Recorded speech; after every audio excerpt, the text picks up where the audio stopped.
السلام عليكم ورحمة الله وبركاته. دمانتي وين سلامة أصحابتي وحرم حالي قولي وقبنيمو حتى ديقو عصبت اسكريب كيسر كومنتي شيركي ليك تحقينا وإن شاء الله بإذن الله كريم قلبت والله وحلقنا وحن كان حواي maxaa lay gobolkaas lagu dhex dagaalay dadka baadiyaha degan roob la'aan abaar dhibaato haysato ayaga dhiban in ayaga la sii qaxiyo oo la sii dhibaateeyo wax fiican maahan sheekh maxamed jaakar waxaan leeyahay walaalo adeerka aabaha ilma abti ilmi darun yihiin dad ka soo dida labaaf leh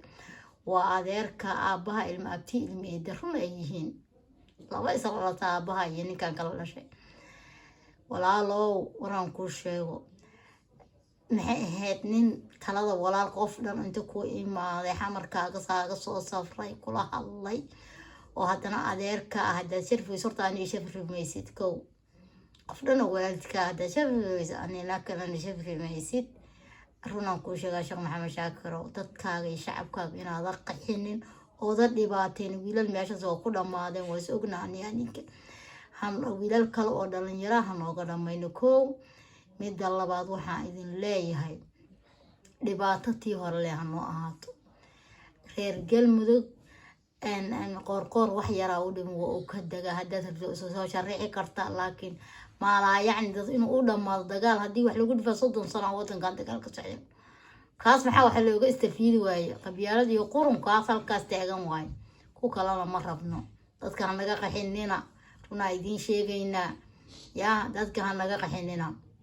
ragga Soomaaliyeed waa in la iska celiyaa meel walba ka joogaanba in la iska celiyay mudan yihiin maxaa yeelay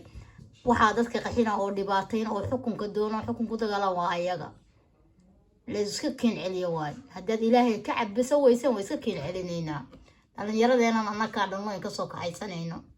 ee dhageysa balaadeer wuxuu dhahaa maanta كيشوبا أنا هو هذا نبصر جنرال هذا نبصر نوره هي سراكيشة إلى قرب كيجا وحن كسر سفرني دولة اللي كتر سنة هاي مقدشة وحن نسوق قارني ستيت كالمدوب وحن نسوق أبارني مدحوينها أنا وحن كلا كلني كلني مدحتوية ده وحن كلا هذا لني أرمها عيدا كتشوبه بهل arrimaha sida waxa ay tabanayaan iyo wixii lagu xalli karo oo xal u ahaan u aragnay ayaan soo qoranay kana hadalnay uuna noo ogolaaday markuu inta noogu ogolaadayna waxaan u baxnay aniga saraakiishaydii bahul waxaan tagnay maadaama sargaal qaran aan nahay saraakiil qaran nahay dadkuna dadkaan ka soo jeedinayahay waxaa dhibaysay ina gubaysay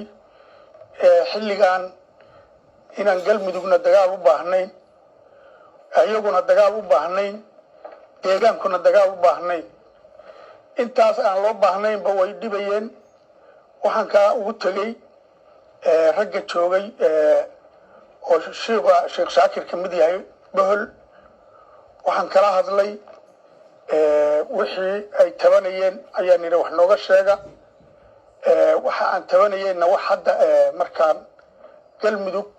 ama ay wax ka qaban karto ama munaasib ku ahna ma ahayn aniguna waxa aan u waday baan u sheegay waxa aan u sheegayna way qaadan waayeen sida aad maqasheen ba hadda waxay ku go'naayeen ama yani kelmadoodu ku ekeed idaacadaha miidiyaha gudoomiyahoodii hal sunna oo kala hadlay waxa aragtidaasana kula hadlay 12 cashana waa joognay 12 kaas cashana waxaan kala muraashaqoonaynay in aan wax dhiman in aan la istiririn in qofkii han qaba ama xukun ka raba galmudug asagoon waxna dilin galmudugna waa dhibaateyn dadka oo wadana la dhibaateyn deegaankana la dhibaateyn in uu asagoo yani ku doono